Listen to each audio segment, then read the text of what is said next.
everyone, my name is Pratima Gupta and I am your SST teacher. Today I am going to explain this chapter. The name of the chapter is India's Freedom Struggle, the first war of independence.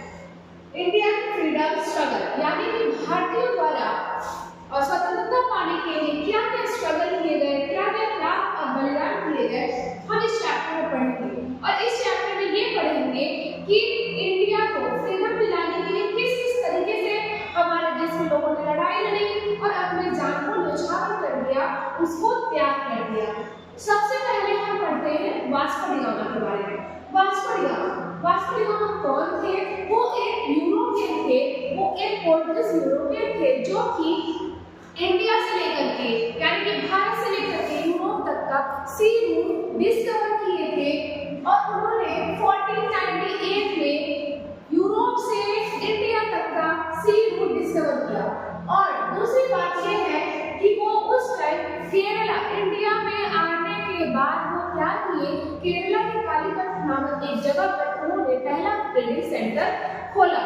जब उन्होंने trading centre खोला और Europe से आए थे तो लोगों को लगा, लोगों में ब्रिटिश को ऐसा लगा कि जब यूरोपियन इंडिया में जाकर के अपना व्यापार चला सकते हैं तो हम क्यों। तो फिर उन्होंने भी निश्चय किया कि अब हम भी जाएंगे, इंडिया जाएंगे और अपना ट्रेडिंग सेंटर खोलेंगे और वहां जाकर के अपने व्यापार को दिन रात बढ़ाएंगे।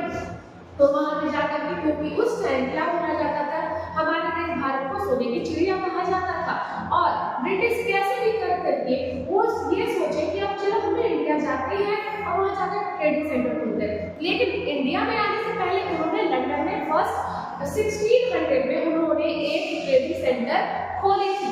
उसके 8 साल बाद यानी कि 1608 में जब वो भारत आए, इन 1608 में जब वो भारत आए, उन्होंने पहले ट्रेडिंग सेंटर कंपनी खोली जिसको कि आगे जाकर के ट्रेडिंग सेंटर को कंपनी के नाम से भी जाना लगा। जब उन्होंने पहले ट्रेडिंग सेंटर खोले तो उनको ऐसा लगा इसमें फायदा तो बहुत है और इंडियन ठहरे मूर्ख और उन्हें आसानी से अपने बातों में उलझा सकते हैं और उनसे अपना काम निकलवा सकते हैं। तो उन्होंने यहाँ पे आया और उन्होंने ट्रेडिंग सेंटर्स खोले। 1600 में लंदन में खोले, 1608 में भारत में खोले। जब वो भारत आए तो उनके खिलाफ कई लोगों ने युद्ध भी छेड़ा क्योंकि वो लोग अब यहाँ पे आकर के बचना चाहते थे। लेकिन यहाँ पे जो राजाओं थे यानी कि जो राजा लोग थे, किंग थे, वो लोग कभी नहीं चाहते थे कि वो लोग यहाँ पे आकर के बसे, क्योंकि वो लोग अगर बस गए तो इसको अपना ही बना लेंगे।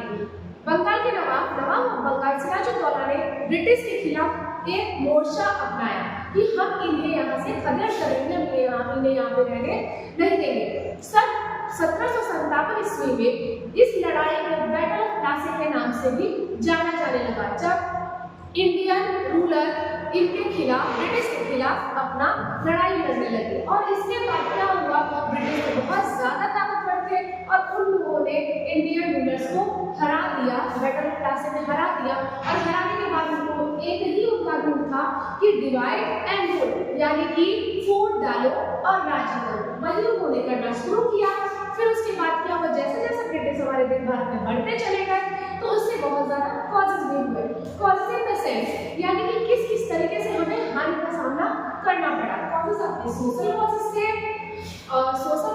इकोनॉमिक कॉजेज थे और पॉलिटिकल कॉजेज। सोशल कॉजेज में ये था कि वो कभी किसी को समान अधिकार नहीं देते थे। वो सोचते थे कि हम ब्रिटिश हैं और उनमें रंग यानी कि रंग, दोष और रूप का भी अंतर करने लगे, यानी कि वो ऐसे है हम वैसे हैं, ये भावना, छुआछूत की भावना आने लगी जिसको कि नहीं करना चाहिए था। दूसरा आता है इकोनॉमिक कॉज में ये था कि ब्रिटिश पूरे तरीके से भारत में आ चुके थे और वो क्या करते थे, इंडियन के द्वारा ही अपने सारे काम कराते थे, लेकिन उन्हें क्रेडिट भी नहीं देते थे और फिर बहुत कम मात्रा में पैसे देते थे, बल्कि उनसे ये कहते थे तुम हमारे स्लेव हो और तुम हमारे लिए ही बने हो, हमारी चीजों को और बेहतर करने के लिए बने हो। लेकिन जैसे तैसे वो जिस भी चीजों का उत्पादन करने को कहे, हमारे देश के फार्मर्स को करना पड़ता था। इस तरीके से उन लोगों ने उनको अपने पूरे तरीके से गुलाम बना लिया। थर्ड है हमारा पॉलिटिकल कॉजेज में ये था कि यहाँ पे एक और रूल बनाया गया।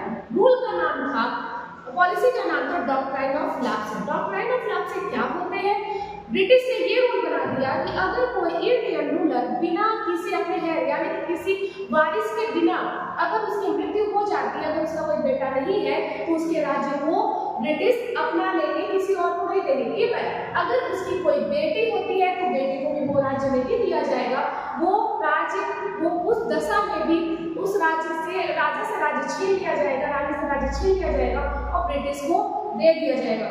हमारा नेक्स्ट टॉपिक है the first war of independence, जो कि हम अपने नेक्स्ट क्लास में पढ़ेंगे। हमने आज आपको बताया इंडियन फ्रीडम स्ट्रगल, इंडिया द्वारा स्ट्रगल के फ्रीडम के लिए क्या क्या स्ट्रगल किए गए, कुछ पॉइंट्स हमने आपके सामने रखे। इससे रिलेटेड कोई भी क्वेश्चन होंगे तो हम अपने क्लास में जानेंगे, ऑनलाइन क्लास में। इससे रिलेटेड हम आपको एक वीडियो बना करके देंगे, आपको उसमें भी इससे रिलेटेड क्वेश्चन पूछने होंगे। और हाँ, जितना भी मैंने पढ़ाया है उसके अच्छे से आप नोट्स बनाएंगे हॉलीडे होमवर्क कॉपी में, और वो हमसे बाद में आप उससे रिलेटेड क्वेश्चन पूछेंगे, अदरवाइज मैं आपसे पूछूंगी। Thank you.